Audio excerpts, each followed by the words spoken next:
తొలి ఏకాదశి అంటే ఏమిటి? నాకు ఈ విషయం గురించి తెలీదు. కానీ మీకు తెలుసా? మరి మీ పిల్లలకు తెలుసా? హైందవ సంస్కృతిలో తొలి ఏకాదశికి విశేషమైన స్థానం ఉన్నది. హిందువుల తొలి పండుగ తొలి ఏకాదశి. ఈ పర్వదినం రోజే మన పండుగలు మొదలవుతాయి. ఒక ఏడాదిలో 24 ఏకాదశులు వస్తాయి. వీటిలో ఆషాఢ శుద్ధ ఏకాదశిని తొలి ఏకాదశిగా పిలుస్తారు.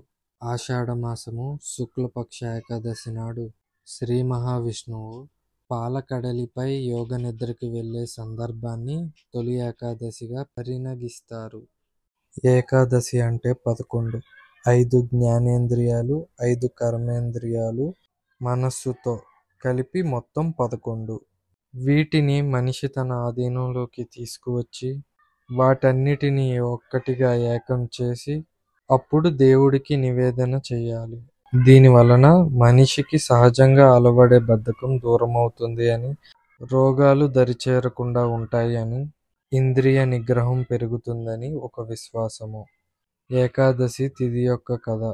కృతయుగంలో మురాసురుడు అనే రాక్షసుడు బ్రహ్మ వరముతో దేవతలను, ఋషులను హింసించాడని, ఆ రాక్షసుడితో శ్రీ మహావిష్ణువు 1000 ఏళ్లు పోరాడి అలిసిపోయి ఓ గుహలో విశ్రాంతి తీసుకుంటుండగా శ్రీహరి శరీరము నుంచి ఓ కన్య ఆవిర్భవించి ఆ రాక్షసుడిని అంతం చేసిందట.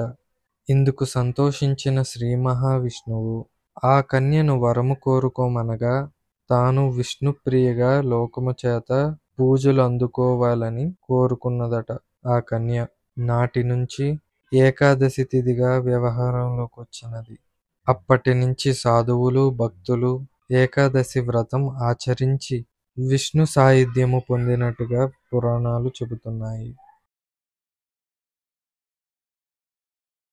అంబరీషుడు, మాంధాత తదితర పురాణ పురుషులు ఏకాదశి వ్రతాన్ని ఆచరించినట్లు ఋషులు చెబుతూ ఉంటారు.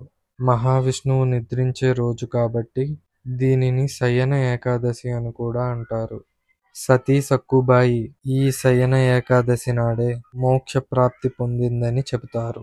తొలి ఏకాదశి నాడు రోజంతా ఉపవాసం ఉండి శ్రీ మహావిష్ణువు నామస్మరణ చేస్తూ రాత్రికి జాగారము చేసి మరునాడు ద్వాదశి నాటి ఉదయము విష్ణుమూర్తిని పూజించి తీర్థ ప్రసాదాలు స్వీకరించిన తర్వాత భోజనము చేస్తే జన్మజన్మల పాపం ప్రక్షాళనవుతాయని భక్తుల విశ్వాసము.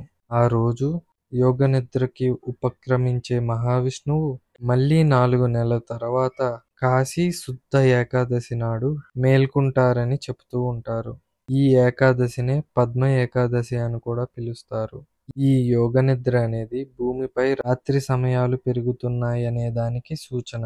తద్వారా ప్రజలలో నిద్రా సమయాలు పెరుగుతాయి.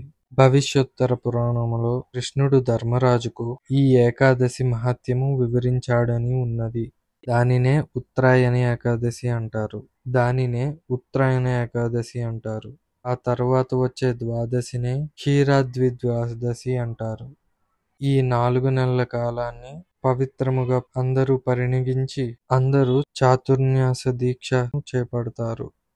చాతుర్మాస దీక్ష చేపట్టే ఈ 4 నెలల కాలాన్ని పవిత్రముగా పరిగణించి అందరూ చాతుర్మాస దీక్షను చేపడతారు. చాతుర్మాస దీక్ష చేపట్టేవారు 4 నెలల పాటు ఏ ప్రయాణాలు చేయరు. కామక్రోధాలను విసర్జిస్తారు. ఆహార విషయాలలో కొన్ని నియమాలు పాటిస్తారు. ఏకాదశి నాడు ఉపవాస నియమం లోకంలో స్థిరపడి ఉన్నది. పేలాల పిండి విశిష్టత ఇప్పుడు తెలుసుకుందాము. తొలి ఏకాదశి నాడు పేలాల పిండిని తప్పకుండా తినాలని పెద్దలు చెబుతుంటారు. పేలాలు పితృదేవతలకు ఎంతో ఇష్టమైనవి. అంతేకాకుండా మనకు జన్మనిచ్చిన పూర్వీకులను పండుగ రోజు గుర్తు చేసుకోవడం మన బాధ్యత. గ్రీష్మ ఋతువు ముగిసిన తర్వాత వర్ష ఋతువు ప్రారంభం అయ్యే కాలములో ఉష్ణోగ్రతలు ఒక్కసారిగా పడిపోతాయి. ఈ సమయంలో శరీరానికి పేలాల పిండి వేడిని కలుగజేస్తుంది. ఇందువలన పేలాల పిండిని ప్రసాదముగా పంచడం ఆనవాయితీగా వస్తుంది.